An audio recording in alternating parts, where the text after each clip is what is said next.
শুধু যখন জিজ্ঞেস করা হলো কেন রোজা রাখেন, বিশ্বনবী বলেন যেহেতু জন্মেছি, এই জন্মটা আল্লাহ আমার না দিলেও পারতেন, জন্মের শুকরিয়া স্বরূপ আমি রোজা রাখি। ভাইরা আমার, রবিউল আউয়াল হিজরি বর্ষের যে মাসগুলো আছে তার মধ্যে একটা মাস, এবং হিজরি বর্ষের তৃতীয় মাস এটি। রবিউল আউয়ালের এই মাসটি নবী করিম সাল্লাল্লাহু আলাইহি সাল্লামের ওফাতের মাস, এবং অনেক ইতিহাসবিদদের মতে বেলাদতের জন্ম লাভেরও মাস। যদি নবী আলাইহিস সালামের জন্মের তারিখ, অ্যাকচুয়াল টাইম, মাস, এটা নিয়ে অনেক মত পার্থক্য আছে। এখন কেউ বলতে পারেন মত পার্থক্য কেন আছে? কেন আছে তার কারণ হলো, সে যুগে মানুষ জন্মের তারিখ সংরক্ষণের ব্যাপারে এখন আমরা যতটা সিরিয়াস, বা আমরা যত জন্ম হলে সাথে সাথে তারিখ নোট করে ফেলি, তখনকার মানুষের মধ্যে এটা এত গুরুত্ব ছিল না। ওই সময় তো অনেক পরের কথা, 1450 বছর। এখন থেকে 50 বছর, 100 বছর আগেও যদি আমরা চলে যাই, 100 বছর যাওয়া লাগবে না, 20-30 বছর আগেও যদি চলে যাই, অনেকের দেখবেন যে আমাদের জন্মের তারিখে ঠিক নেই, মা বাবা খেয়াল করেন নাই। বাট এখন মানুষ অনেক এলাকা গ্রামে একদম তারিখটা লিখে রাখে, কারণ জন্ম নিবন্ধন তো করতে হয়। তো আগে যত পিছনে যাবেন এটার তত গুরুত্ব ছিল না। নবী করিম সাল্লাল্লাহু আলাইহি ওয়াসাল্লাম ব্যাপারটা হলো, তিনি যখন জন্মগ্রহণ করেছেন তখন আল্লাহর কিতাবে, আল্লাহর ইলমে তিনি নবী ছিলেন। মক্কার মানুষজন কি জানতো? জানতো না। কুরাইশ বংশের অন্য 10টা বাচ্চার মতো একটা বাচ্চা জন্ম নিয়েছে বলে তারা মনে করেছে। এই যে একজন নবীর আগমন, এটা তো মানুষ টের পায়নি, কিন্তু যখন তার মৃত্যু হয়, দুনিয়া থেকে চলে যান, তখন তো দুনিয়া জানে তিনি নবী। এই জন্য মৃত্যু দিবসটা যেভাবে সংরক্ষিত, জন্ম দিবসটা সেভাবে সংরক্ষিত না। সেটা যাই হোক, জন্ম দিবস, মৃত্যু দিবস দুইটাই এই মাসে আমরা ধরেই নিলাম, রবিউল আউয়াল মাসে। তাহলে এই মাসের আমল কি? উত্তর হলো যে এই মাসের জন্য আলাদা করে স্পেশাল কোনো আমল নাই। আমল হলো সারা মাসের, সারা বছরে। সেটা কি? সেটা হলো নবী করিম সাল্লাল্লাহু আলাইহি সাল্লামের সুন্নাহকে অনুসরণ করা, তাকে সব কিছুর চাইতে, সবার চাইতে বেশি ভালোবাসা দেওয়া, এবং তার আদর্শকে নিজের মধ্যে ধারণ করা। এই কাজগুলো যদি আমরা করি, তার প্রতি ঈমানদার দাবিদার যারা, তাহলে ইনশাআল্লাহ কিয়ামতের ময়দানে তার সুপারিশ, তার সাথে জান্নাতে থাকা, আরো আল্লাহ তাআলা বিভিন্ন নেয়ামতের অধিকারী আমরা হতে পারবো। আর যদি আমরা রবিউল মাস আসলো আর 1-2টা মিলাদ পড়লাম, কিয়াম করলাম, বা কিছু আমল নবী সাল্লাল্লাহু আলাইহি ওয়াসাল্লামের মহব্বতের নামে করলাম, আর করে যদি মনে করি যে আমার দায়িত্ব আদায় হয়ে গেছে, সেটা ভুল হবে। আমাদের সমাজের মানুষের এই হলো নেচার, হলো যে রবিউল আউয়াল এলে তোমার গান গাই, ও রবিউল আউয়াল গেলে তোমায় ভুলে যাই। তো নবী সাল্লাল্লাহু আলাইহি ওয়াসাল্লামের ইত্তেবা কোনো মাসের সাথে সম্পৃক্ত না, সারা বছরের, সারা জীবনের জন্য। বিধায় রবিউল আউয়াল মাসের জন্য কোরআন অথবা হাদিসে আলাদা কোনো আমল, বিশেষ কোনো আমলের কথা বলা নেই। সম্মানিত 4টি মাস আছে, সেই 4টি মাসের কথা ভিন্ন, যেমন জিলকদ, জিলহজ, মুহররম আর রজব মাস, আর রমজান মাসের বিশেষ ফজিলত তো আছেই। এর বাইরে বাকি মাসগুলো সবই সমান, এগুলোর বিশেষ স্পেশাল কোনো আমল নাই, যেমন রবিউল আউয়ালে আলাদা করে কিছু নাই। নবী করিম সাল্লাল্লাহু আলাইহি সাল্লামের জন্মের দিন হলো সোমবার। কি বার? সোমবার। এই দিনটাতে মুসলমানদের জন্য নফল রোজা রাখা উত্তম। যদি সুযোগ থাকে আমরা নফল রোজা রাখতে পারি, সেটা সুন্নাহ আদায় হবে। নবী আলাইহিস সালাম সোমবারে রোজা রাখতেন, এবং তাকে জিজ্ঞাসা করা হয়েছে, সুইলা আন সিয়াম ইয়াউমিল ইথনাইন, নবী আলাইহিস সালামকে সোমবার রোজা রাখা সম্পর্কে জিজ্ঞাসা করা হয়েছিল, কেন রাখেন? তখন তিনি বলেছেন, যাকা ইয়াউমুন উলিদতু ফীহি, কারণ এটা এমন দিন যেদিনে আমার জন্ম হয়েছিল। তো নবী আলাইহিস সালামের জন্মকে ঘিরে যদি কিছু করার থাকে, সেটা হলো সোমবারে রোজা রাখা। এর বাইরে জন্মের বার্ষিকী পালন, এই কালচারটা তখন ছিলই না নবী আলাইহিস সালাম বা সাহাবীদের মধ্যে। এখন যেরকম আমরা জন্ম দিবস বছরে একবার পালন করি, নবী করিম সাল্লাল্লাহু আলাইহি সাল্লামের জন্মের দিন যদি পালন করতে আপনার মনে চায়, সেটা বছরে একদিন না, সেটা প্রত্যেক সপ্তাহে একদিন। কি বারে? সোমবারে। এটা বিশুদ্ধ হাদিস দ্বারা প্রমাণিত। এর বাইরে যদি আপনি বলেন না আমি বার্ষিকী পালন করব, তাহলে এই জন্মের বার্ষিকী পালন করার এই কৃষ্টি, এই কালচার এসেছে প্রকৃতি পূজারীদের মধ্য থেকে। একসময় খ্রিস্টান ধর্মের মানুষেরাও এটার তীব্র সমালোচনা এবং বিরোধিতা করত, নিষিদ্ধ ছিল। পরবর্তী তাদের নবী ঈসা আলাইহিস সালামের জন্ম দিবস পালন করা শুরু করেছে। তারা যখন শুরু করেছে, এখন এক শ্রেণী মুসলমানরা মনে করে শুরু করলো যে তারা যখন তাদের নবীরটা পালন করে, তাহলে আমরা কেন আমাদের নবীরটা পালন করব? ভালো নিয়তেই তাদের অনুসরণ করার চিন্তা শুরু করেছে। অথচ নবী সাল্লাল্লাহু আলাইহি ওয়াসাল্লাম বলেছেন, একটা সময় আসবে তোমরা মুসলমানরা তারা তাদের অনুসরণ করবে, এক বিগত গেলে তোমরা এক বিগত যাবে, এক হাত গেলে তোমরাও এক হাত যাবে, তারা গর্তে গিয়ে ঢুকলে গুইসাবের তোমরাও সেখানে গিয়ে ঢুকবে। তখন নবী আলাইহিস সালামকে সাহাবা জিজ্ঞাসা করলেন, কাদের কথা বলছেন? ইহুদি খ্রিস্টানদের কথা? তখন নবী আলাইহিস সালাম বলেছেন, তারা ছাড়া আর কাদের কথা বলবো? তাদের কথাই বলছি। অর্থাৎ তারা যা করে আমরা তা করবো। এখন ওদের নবীর জন্মদিবস উদযাপনের নামে তারা ক্রিসমাস ডে পালন করে, যদিও সেদিন ঈসা আলাইহিস সালামের জন্ম হয়েছে কিনা সেটা আর এক ঐতিহাসিক বিতর্কের বিষয়, কিন্তু আমরা মুসলমানরা অনেকে মনে করি তাহলে আমরা আমাদের নবী মুহাম্মদ সাল্লাল্লাহু আলাইহি সাল্লামের জন্মদিবস অনুসরণ করব। আমাদের নবী মুহাম্মদ সাল্লাল্লাহু আলাইহি সাল্লামের জন্মের পর উনি দুনিয়াতে বেঁচে ছিলেন কত বছর? 63 বছর। ওনার মৃত্যুর পর সাহাবীরা প্রায় শতবর্ষের মতো, সর্বশেষ সাহাবী দুনিয়া থেকে যাওয়ার ইতিহাসটা প্রায় কয়েক যুগ শতবর্ষের মতো, এবং খোলাফায়ে রাশেদা তারপরে দুনিয়াতে বেঁচে ছিলেন কত বছর? 30 বছর। তাহলে শুধু খোলাফায়ে রাশেদের কথাই যদি বলি, নবী রাসূলুল্লাহ সাল্লাল্লাহু আলাইহি ওয়াসাল্লামের 63 আর 4 খলিফার 30, তাহলে কত হয়? 93 বছর।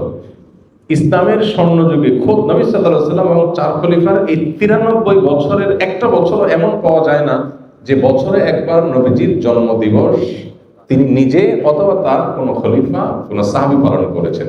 তো তাদের চাইতে কি আমরা তাকে বেশি ভালোবাসি? আল্লাহ কোরআনে যাদের প্রশংসা করেছেন তার নবীর অনুসারী হিসাবে, তো তিনি নিজে যেটা করেন নাই, তার খলিফারা যেটা করেন নাই, তার সাহাবীরা যেটা করেন নাই, এখন খ্রিস্টানদেরটা দেখে দেখে আমরা করব, এটা ইসলাম না, এটা ইসলামের নামে বিভ্রান্তি। আল্লাহ আমাদেরকে বোঝার তৌফিক দান করুন।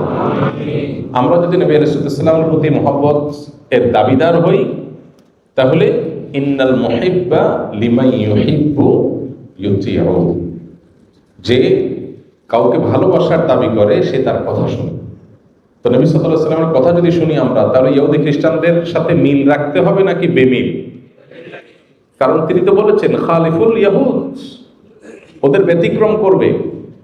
প্রতি রাকাত নামাজে আপনি বলতেছেন গায়রিল মাগদুবি আলাইহিম ওয়ালাদ-দাল্লিন, আল্লাহ ইহুদিদের মতো আপনার গজবপ্রাপ্ত আর খ্রিস্টানদের মতো গোমরাহ যেন আমি না হই, এই দুই পথে যেন আমি না চলি। আর আপনি এদিকে নবীর মহব্বতের নামে সেই পথে যদি চলেন, তাহলে সেটা কি হলো? আমাদের যে সমস্ত ভাইরা মিলাদুন নবী উপলক্ষে বিভিন্ন উদযাপন করেন, ওনার নবী সাল্লাল্লাহু আলাইহি ওয়াসাল্লামের মহব্বতেই করেন, এতে কোনো সন্দেহ নেই। নবী করিম সাল্লাল্লাহু আলাইহি ওয়াসাল্লামের ভালোবাসাতেই করেন।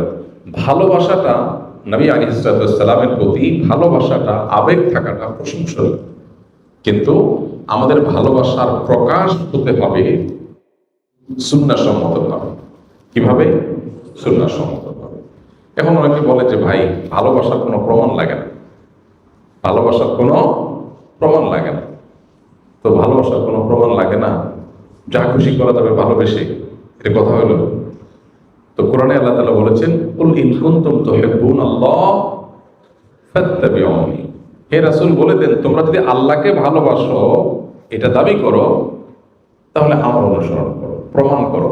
নবীর অনুসরণ করলে প্রমাণ হবে তুমি কাকে ভালোবাসছো? আল্লাহকে ভালোবাসছো। তাহলে ভালোবাসার প্রমাণ লাগে কি লাগে না? মুখে ভালোবাসার কথা বলে আপনাকে ভালোবাসি আমি, এর প্রমাণ কি? আমি আপনার সাথে 6 মাস কথা বলতেছি, হইল? ভালোবাসলে তো আমি আপনার সাথে কথা বলবো, আপনার কথা শুনবো, তাই না? তো নবী করিম সাল্লাল্লাহু আলাইহি ওয়াসাল্লাম আমাদেরকে কি বলেছেন, কি দিয়ে গেছেন? তিনি বলেছেন তারাকতু ফিকুম আমরাইন, তোমাদের মধ্যে দুইটা জিনিস রেখে গেলাম, কিতাবুল্লাহ ওয়া সুন্নাত রাসূলি, আল্লাহর কিতাব আর তার রাসূলের সুন্নাহ। এখন যদি আপনার এই কাজ যেটা নবী সাল্লাল্লাহু আলাইহি ওয়াসাল্লামের মহব্বতে করতেছেন, এটা যদি কিতাবুল্লাহ থাকে করেন, অথবা রাসূলের জীবনে থাকে তাও করেন, এই দুইটার কোনোটা নাই করবেন না। এটি হলো দ্বীন, এটা হলো ইসলাম। ইসলামের মধ্যে মন গড়া কিছু মধ্যখান থেকে প্রবেশ করলে তার নাম কি? বিদআত। আর সমস্ত বিদআতের ঠিকানা কোথায়? জাহান্নাম। নবী করিম সাল্লাল্লাহু আলাইহি ওয়াসাল্লাম পরিষ্কারভাবে বলেছেন, ইয়াকুম ওয়া মুহদাসাতিল উমুর ফাইন্না কুল্লা মুহদাসাতিন বিদআহ ওয়া কুল্লা বিদআতিন দালালাহ ওয়া কুল্লা দালালাতিন ফিন্নার।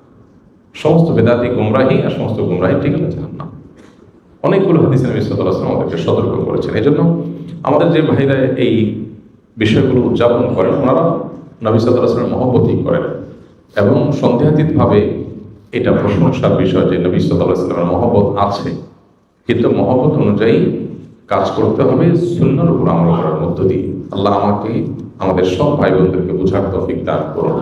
এই বিষয়গুলো নিয়ে আমাদের মধ্যে যেন ইগোর কোনো বিষয় না হয়, যে এটা আমি একটা পক্ষ, সে একটা পক্ষ, পাল্টাপাল্টি, এটা যেন না হয়। আমি যেটাকে সুন্দর সঠিক মনে করি সেটা আমি বলবো বিনয়ের সাথে। আর অন্য কোনো ভাই যদি ভিন্ন কিছু করেন তো তার প্রতি আমার মুসলিম ভাই হিসাবে আমার ভালোবাসা ঠিকই থাকবে, সিম্পাথি থাকবে যে আমার ভাই ভুল বুঝছেন। ডক্টর খন্দকার আব্দুল্লাহ জাকির রহমতুল্লাহ আলাইহি বলতেন, কোনো মানুষ যদি বেদাতে লিপ্ত হয় তো আমি তার উপরে জেদ করবো না, খুব ক্ষুব্ধ হব না, বরং আমার ভিতরে মায়া থাকবে যে আমার ভাই ভুল করছে। কিছুটা ক্ষুব্ধ, কিছুটা মনে কষ্ট হওয়া তো স্বাভাবিক, কিন্তু তাকে শত্রু বানাবো না। আমি মনে করবো আমার ভাই ভুল করছে, আমার কষ্ট লাগবে। সো এই মানসিকতা যদি থাকে তাহলে সমাজে ইনশাআল্লাহ আমরা সুন্দর থেকে সুন্দরতর সমাজ গড়ে তুলতে পারবো এবং পারস্পরিক সৌহার্দ্য তৈরি হবে। ইসলামের নামে কাদা ছড়াছড়ি অনলাইনে অফলাইনে খুবই দুর্ভাগ্যজনক বাস্তবতা। সবাই যার যার মতের সপক্ষে যুক্তি আলোচনা করতেই পারেন, কিন্তু অন্যের প্রতি শ্রদ্ধা থাকা দরকার একজন মুসলমান হিসাবে। অন্তত এই ঈদ মিলাদুন নবী যারা বেদাত বলবে তারা নাকি কাফের হয়ে যাবে, তাদের বউ নাকি অটোতালাক হয়ে যাবে। মূলত যারা এই টাইপের কথা বলেন ওনাদের মূল দাবিটা থাকে এরকম যে নবীর যদি কেউ দুশ্মন হয়, নবীর দুশ্মনী করে, নবী সাল্লাল্লাহু আলাইহি সাল্লামের প্রতি যদি কেউ গোস্তাখি করে, বেয়াদবি করে, অমর্ণাকার কিছু করে, তাহলে তো ঈমান চলে যাবে, ঈমান গেলে তো বউ তালাক হয়ে যাবে। এখন কথা হলো যে মিলাদুন নবী না করলে কি নবীর অবমাননা করা হয় বা নবীকে অসম্মান করা হয়, নবীর সাথে বেয়াদবি করা হয়, নাকি নবী আলাইহিস সালামের আনুগত্যকে অক্ষরে অক্ষরে মানতে গিয়ে করা হয় না? তো নবী করিম সাল্লাল্লাহু আলাইহি সাল্লামকে আনুগত্য করতে গিয়ে যদি সে এটা থেকে বেঁচে থাকে, কারণ আয়েশা রাদিয়াল্লাহু আনহা বলেছেন, মান আহাদাসা ফি আমরিনা মা লাইসা মিনহু ফাহুয়া রাদ, যে ব্যক্তি আমাদের দ্বীনের বিষয়ে কোনো কিছু নতুন সৃষ্টি করলো যেটা দ্বীনের অংশ না, সেটা বাতিল, সেটা বাদ দিয়ে রাখতে হবে। তো সেজন্য যদি কেউ জন্মদিবস পালনের কালচারকে যদি কেউ অ্যাভয়েড করে, যে নবীজি নিজেও করেন নাই, সাহাবীরাও করেন নাই, খোলাফার রাশিদাও করেন নাই, সেটা আমি কেন করতে যাব, এই জায়গা থেকে কেউ যদি বিরত থাকে সে বরং সাচ্চা মুসলমান হওয়ার দলিল হবে। বাকি নবীর দুশ্মনী করলে তার জন্য এই কথা ঠিকই আছে, কিন্তু কেউ মিলাদ না পড়া মানে সে নবীর দুশ্মন, এটা তো পুরো মুশকিল কথা। এখন ব্যাপারটা কেমন হয়ে গেল, একটা উদাহরণ দিয়ে ছোট করি। ধরেন আমি আপনাকে বললাম যে আপনি যদি ভালো মানুষ হয়ে থাকেন তাহলে আমাকে একটা চা খাওয়ান। একটা উদাহরণ জাস্ট বোঝার জন্য। আপনি চাটা খাওয়ালেন না, না ভাই আপনার চা খান, তাহলে আপনি তো খারাপ মানুষ। আমি একটা ক্রাইটেরিয়া সেট করলাম ভালো মন্দের করে, ওইটা দিয়ে আমি ভালো খারাপ সার্টিফিকেট দেওয়া শুরু করে দিলাম। কেমন হলো বিষয়টা? এখন আমি মিলাদুন নবী উদযাপন করি, বলি, করি, এটাকে ভালো মনে করি। এখন এইটা একটা আমার কাছে ক্রাইটেরিয়া, আমি এটা দিয়ে বললাম মিলাদুন নবী করেন, আপনি করেন না, নবীর দুশমন। ব্যাপারটা এরকম হয়ে গেল না? যেমন এই যে আপনার আমাদের দেশের স্বাধীনতার জন্য, আমাদের মাতৃভাষায় কথা বলার অধিকার এনে দেওয়ার জন্য যে মানুষগুলোর জীবন দিতে হয়েছে, আমরা তাদের প্রতি কৃতজ্ঞ না অকৃতজ্ঞ? কৃতজ্ঞ। মাল্লাম ইয়াশকুরিন নাস লাম ইয়াশকুরিল্লাহ, বান্দা শুকর আদায় না করলে আল্লাহ শুকর আদায় হয় না। তো যাদের মাধ্যমে আমরা দেশ পেয়েছি, মায়ের ভাষায় কথা বলার অধিকার পেয়েছি, তাদের প্রতি জুলুম হয়েছে, আমরা অবশ্যই তাদের প্রতি কৃতজ্ঞ। কৃতজ্ঞতা আদায় করে আমরা তাদের জন্য মনের ভেতর থেকে দোয়া করি, আল্লাহ আপনি তাদেরকে মাগফিরাত দিয়ে জান্নাতের আলা মাকাম দান করেন। এখন আপনি বলতেছেন ভাই আমি আমাদের স্বাধীনতা যুদ্ধে শাহাদাত বরণকারী মানুষদের জন্য, ভাষা আন্দোলনের শাহাদাত বরণকারী মানুষদের জন্য একটা আলোচনা অনুষ্ঠান করব। এখানে 5 লাখ টাকা খরচ হবে, আপনি 10,000 টাকা দিবেন চাঁদা। খরচ থেকে আসবে, খরচের জন্য দিবেন। আপনি দিলেন না, আমি বললাম আপনি স্বাধীনতা বিরোধী, আপনি দেশ বিরোধী। চাঁদা দেন নাই, কিসের জন্য? স্বাধীনতা যুদ্ধে শাহজাহানকারীদের প্রোগ্রামের জন্য। ভাই আপনি একটা ক্রাইটেরিয়া সেট করে যদি আমাকে বলেন যে ভাই আপনার ভিতরে দেশপ্রেম নাই, কেন? কারণ আপনি বেদিতে ফুল দিতে যান নাই। ভাই আপনি তো বেদিতে ফুল দিতে গেছেন, আমি তো দোয়া করছি, ফুল দিয়েছেন যে এটা কি শহীদের কবরে গেছে, কিন্তু আমার দোয়াটা তো তার কাছে যাবে, তো কাজের কাজটা তো আমি করলাম। এখন আপনি আমার বলছেন ভাই দেশপ্রেম নাই, কেমন হবে জিনিসটা? ঠিক একইভাবে মিলাদুন নবী কেউ পালন করছেন নবী করিম সাল্লাল্লাহু আলাইহি ওয়াসাল্লামের মহব্বতে, আপনি করছেন, এখন বলতেছেন ভাই এইটা না করলে নবীর দুশমন। কেমন হয় এগুলো জিনিসটা? আপনি একটা ক্রাইটেরিয়া সেট করে ওইটা দিয়ে নবীর দুশমন সবাইকে মাফ করছেন, এটা সঠিক না। আল্লাহ আমাদের ভাইদেরকে বোঝার তৌফিক দান। বিশ্বনবীর জন্মদিন পালন করে একটা দল বিরিয়ানি খাওয়ার মাধ্যমে আছে না নাই? বিশ্বনবীর জন্মদিন সাহাবারা পালন করতেন না, বিশ্বনবী নিজেও পালন করতেন না। শুধু যখন জিজ্ঞেস করা হলো কেন রোজা রাখেন, বিশ্বনবী বলেন যেহেতু জন্মেছি, এই জন্মটা আল্লাহ আমার না দিলেও পারতেন, জন্মের শুকরিয়া স্বরূপ আমি রোজা রাখি। সুবহানাল্লাহ। চট্টগ্রাম থেকে আমি আসতেছি, এই যে 12ই রবিউল আউয়াল জশ্নে জুলুসে ঈদে মিলাদুন নবী, পুরো চট্টগ্রাম শহর প্যাকআপ, গাড়ি চলে না। এদের যোহর নামাজ কই, এদের আসরের নামাজ কই, এদের ইবাদত কই? কিচ্ছু নাই, শুধু আছে মিছিল আর জিলাপি। আছে না নাই? আছে না নাই? আছে না নাই? এজন্য এই নবী এমন নবী যে নবীরে বাদ দিলে সিয়াম বোঝা যায় না, এই নবীরে বাদ দিলে হজ বোঝা যায় না। পবিত্র ঈদ মিলাদুন নবী সাল্লাল্লাহু আলাইহি সাল্লাম উদযাপন করা যাবে কিনা, অনেকে এটাকে জায়েজ মনে করে। এখানে আপনার অভিমত কি? দেখুন, আমি অভিমত না দিয়ে কয়েকটা প্রশ্ন রাখবো, অর্থাৎ প্রশ্নের উত্তরে আবার প্রশ্ন, পাল্টা প্রশ্ন আমি ছুড়ে দিতে চাই, বিশেষ করে যাদের এটা নিয়ে সত্যিই জানার আগ্রহ আছে। অনেকে তো প্রশ্ন লেখেন জানার জন্য না, প্রশ্ন লেখেন হলো ওনার পক্ষের মতটা বের করে আনার জন্য। আমি বলতে চাই যে সাধারণত আমরা সাধারণ মানুষরা যে হুজুরের ভক্ত, আমরা তার কথা শুনি। যে হুজুর মিলাদুন নবীর পক্ষের, তার ভক্তরা মিলাদুন নবীর পক্ষে কথা বলে এবং সেরকম দলিল খুঁজে বের করে সোশ্যাল মিডিয়াতে সেটা নিয়ে লেখালেখি করে। আর যে হুজুর মিলাদুন নবীর বিপক্ষে, ওনার ভক্তরা মিলাদুন নবীর বিপক্ষে তারা ক্যাম্পেইন করে, কাজকাম করে। আমার কথা হলো যে আপনি হুজুরদের পক্ষ বিপক্ষ না নিয়ে কয়েকটা প্রশ্নের উত্তর খোঁজার জন্য আপনি নিরপেক্ষভাবে চেষ্টা করেন। আপনি নিজে একটু সচেতনভাবে, সতর্কভাবে, অনুসন্ধানের দৃষ্টি নিয়ে এই প্রশ্নগুলোর উত্তর খোঁজার চেষ্টা করেন। আপনি শুধু উত্তর খোঁজার যদি সিরিয়াস চেষ্টা শুরু করে দেন এবং নিরপেক্ষভাবে চেষ্টা করেন, আমার বিশ্বাস যে আপনাকে আল্লাহ তাআলা হেদায়েত এবং সঠিক পথ যেটাই সেটা আল্লাহ তাআলা আপনাকে দেখিয়ে দিবেন। শর্ত হলো আপনি আগে গিয়ারটা নিউট্রালে এনে তারপরে খুঁজতে হবে। আমরা যারা গাড়ি চালাতে জানি তারা জানি যে গিয়ার, আপনার ম্যানুয়াল গিয়ার সাধারণত গাড়ি, এটা আপনার নিউট্রালে থাকার পর স্টার্ট দিলে গাড়ি স্টার্ট হবে। গিয়ার একটা দিয়ে রেখে দিয়েছেন আগে, এরপর আপনি স্টার্ট দিচ্ছেন, তাহলে গাড়ি কি হবে না? স্টার্ট হবে না, গাড়ি দৌড় দিবে, লাফ দিবে, সেটা সঠিকভাবে সার্ভিস দিবে না। এখন আপনি নিজে আগে মিলাদুন নবীর পক্ষের অথবা বিপক্ষের একটা গ্রুপের থেকে এরপরে বলতেছেন হ্যাঁ এই ব্যাপারে আপনি কি বলেন, কোরআন হাদিসে কি আছে, আপনি জানার চেষ্টা করছেন।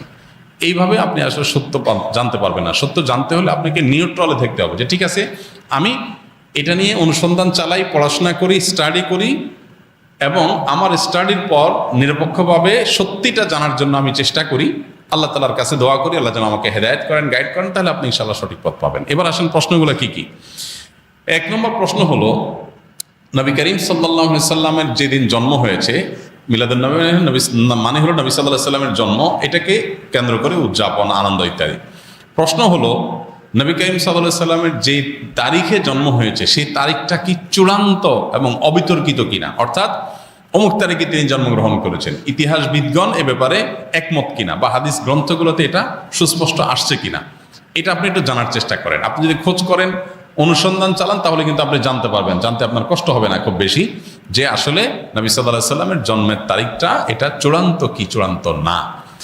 আপনি যদি অনুসন্ধান করেন, আপনি দেখতে পাবেন যে নবী সাল্লাল্লাহু আলাইহি সাল্লামের জন্মের এক্সাক্ট তারিখ নিয়ে ইতিহাসবিদদের মধ্যে নানা রকমের মত আছে। তাহলে কিভাবে আপনি চূড়ান্তভাবে একটা দিনকেই নিশ্চিত করে ধরে সেদিনকে আপনি উদযাপনে যেতে পারেন? নাম্বার 1, আপনি খোঁজার চেষ্টা করেন যে ওনার জন্মের তারিখটা এটা কি সুনির্ধারিত, অবিতর্কিত, নাকি এটা নিয়ে নানা মত আছে, আপনি একটু পড়াশোনা করার চেষ্টা করেন। নাম্বার 2, নবী করিম সাল্লাল্লাহু আলাইহি সাল্লামের জন্মের তারিখটাকে তিনি নিজে উদযাপন করেছেন কিনা প্রতি বছর, এটা আপনি একটু জানার চেষ্টা করেন। তিনি যদি নিজে নিজের জন্ম উদযাপন না করেন, তাহলে তার সিনিয়র সাহাবী যারা, 4 খলিফা, আরো যারা আছেন, এই সমস্ত সাহাবীরা কেউ যারা নবী সাল্লাল্লাহু আলাইহি ওয়াসাল্লামকে সবচেয়ে বেশি ভালোবাসতেন, নবী সাল্লাল্লাহু আলাইহি ওয়াসাল্লামের ভালোবাসার দোহাই দিয়েই তো আমরা এটা করি।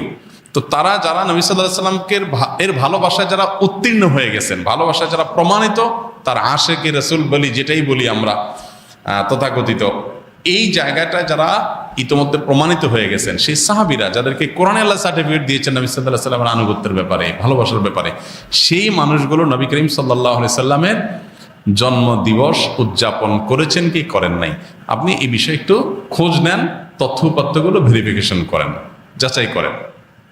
তৃতীয়ত হলো যে জন্ম দিবস উদযাপনের এই কালচার কোত্থেকে আসছে, আপনি এটাও জানার চেষ্টা করেন।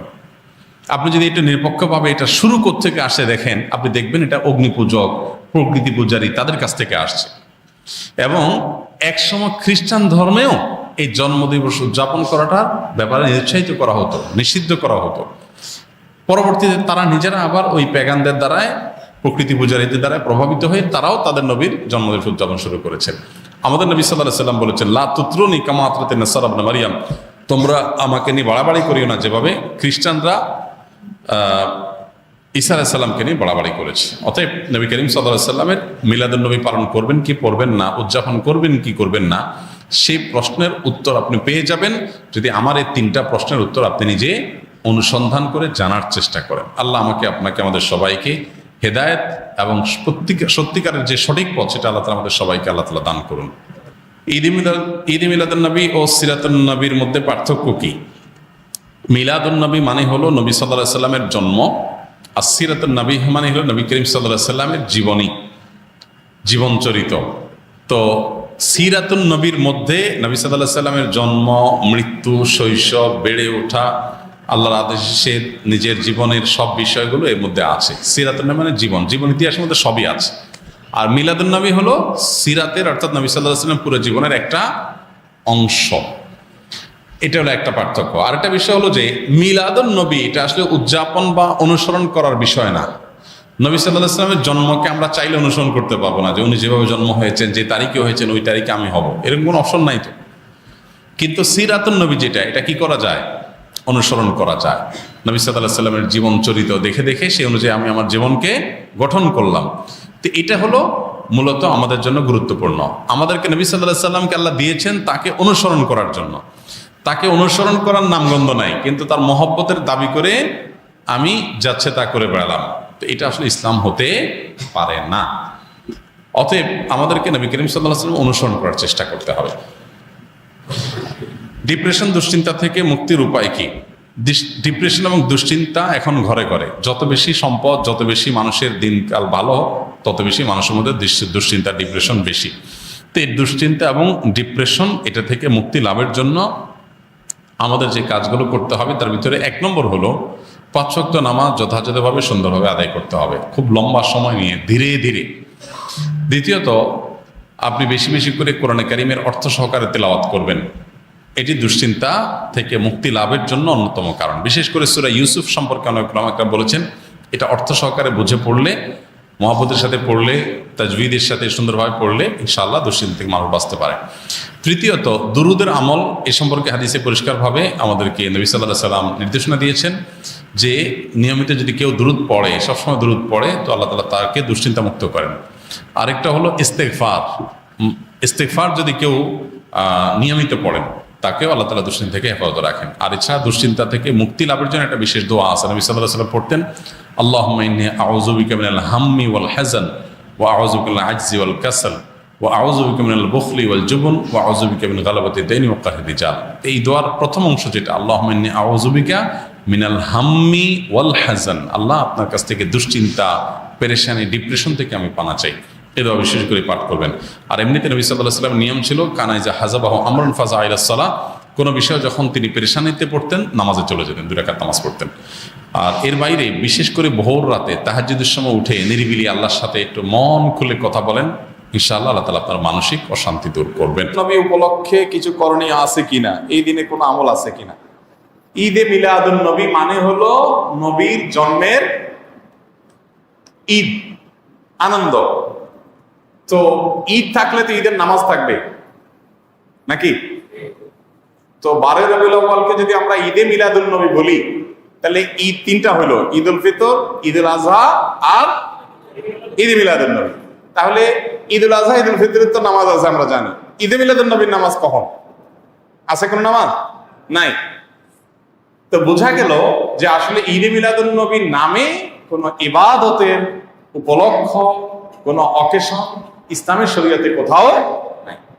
তবে এটা ঠিক, এই কথাগুলো আমরা বললে আমাদের কিছু ভাই, যারা আমাদেরই ভাই, মুসলিম ভাই, হয়তোবা তারা মনে কষ্ট পান। তারা মনে করেন যে এরা নবীর দুশ্মন, এদের মনের ভিতরে নবীর মহব্বত নাই, নবীর ভালোবাসা নেই। ভাই, নবী সাল্লাল্লাহু আলাইহি ওয়াসাল্লামের জন্ম দিবস উদযাপন করলেই তার প্রতি ভালোবাসা আছে, আর না করলে নাই।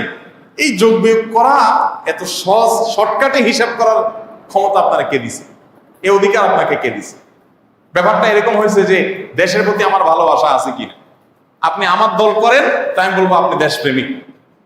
আপনি আমার দল করেন না, তা আপনি দেশদ্রোহী। ব্যাপারটা সেরকম হয়ে গেল না ভাই? আমার দেশপ্রেম জাহির করার জন্য আপনার দল করে তাই প্রমাণ করতে হবে, এটা যেরকম অযৌক্তিক, ঠিক একইভাবে নবী করিম সাল্লাল্লাহু আলাইহি সাল্লামের জন্ম দিবস উদযাপন করে তার প্রেম, তার ভালোবাসা জাহির করতে হবে, এটাও এরকম অযৌক্তিক। দেখুন, আমরা একটু ঘাটাঘাটি করি ভাই। আজকাল তো আলহামদুলিল্লাহ অনেক সহজ হয়ে গেছে। আপনি একটু অনলাইনে একটু সার্চ দেন, জন্ম দিবসের জন্ম কবে, জন্ম দিবস উদযাপনের জন্ম কবে। পৃথিবীতে জন্ম দিবস উদযাপনের এই কালচার, এটারও তো জন্ম হয়েছে নাকি? নাকি আদম আলাইহিস সালাম থেকে শুরু হয়েছে? এটাও তো শুরু হয়েছে। একটু ঘাটাঘাটি করে দেখেন, আপনি অবাক হবেন। খ্রিস্টানরা পর্যন্ত তাদের ধর্মীয় ভাবে জন্ম দিবস উদযাপন করাটাকে তারা নিষিদ্ধ করেছে।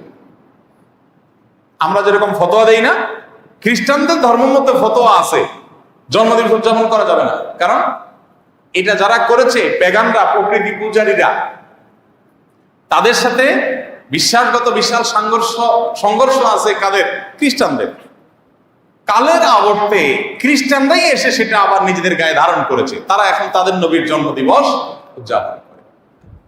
আমরা মুসলমানদের অনেকে বহু পরে এসে, মিশরের এক শাসক, তিনি এসে চিন্তা করলেন খ্রিস্টানরা তাদের নবীর জন্মদিবস পালন করে, আমাদের নবীর জন্মদিন আমরা পালন করলে সমস্যা কি? এই শুরু করলেন তিনি, এবং তারপর থেকে এটা শুরু হয়ে গেল। ডক্টর আব্দুল্লাহ জাহির রহমতুল্লাহ রাহেবেলার বইতে বিস্তারিত ইতিহাস পাবেন, পড়ে নেবেন। তো আপনি একটু অনলাইনে সার্চ দেন না, তাহলে তো পেয়ে যাবেন জন্ম দিবসের উদযাপনের জন্মটা কবে থেকে। আমাদের প্রিয় নবী সাল্লাল্লাহু আলাইহি সাল্লাম নিজে তার জন্ম দিবস উদযাপন করেছেন? যদি করে থাকেন তো বছরে প্রতিদিন, প্রতি বছর 12 রবিউল আউয়াল তিনি বেঁচে ছিলেন 63 বছর। এই 63 বছরে প্রতিবার আসছে না? উনি ওনার জন্ম দিবস উপলক্ষে এই যে র্যালি বের করা, জশ্ন জুলুস করা বা যাই করি আমরা, উনি কিছু করছেন কিনা? উনি নিজের ওই যে কি একটা কথা আছে না, যার বিয়ে তার খবর নাই, পাড়াপড়শির। ওনার নিজের জন্ম দিবস উনি উদযাপন করলেন না, ওনার 4 খলিফার কেউ করলেন না, কোন সাহাবী করলেন না। আমরা মহব্বত জাহির করার জন্য ওনার জন্মদিন উদযাপন। ব্যাপারটা কেমন হয়ে গেল? আল্লাহ আমাদের ভাইদেরকে সঠিকটা বোঝার তৌফিক দান করুন। যারা করছেন তারা নবী সাল্লাল্লাহু আলাইহি ওয়াসাল্লামের মহব্বতই হয়তোবা করছেন, তাদের প্রতি তাদের যে আবেগ আছে, তাদের যে নবীর প্রতি ভালোবাসা আছে, ভালোবাসাটাকে আমি শ্রদ্ধা করি। কিন্তু ভালোবাসা প্রকাশের পদ্ধতিটা অবশ্যই কি হতে হবে? সঠিক হতে হবে। অতএব ঈদে মিলাদুন নবী নামে আলাদা কোনো অকেশন, ইবাদত হিসাবে এরকম কোনো কিছু শরীয়ত রাখে না, এবং এটা সাহাবায়ে কেরাম, খুলাফায়ে রাশিদিন কারোর মধ্যে এর কোনো নজির ছিল। বরং উল্টা, এটা অন্য ধর্মাবলম্বীদের সংস্কৃতি হওয়ার কারণে আমাদের সেটা বর্জন করা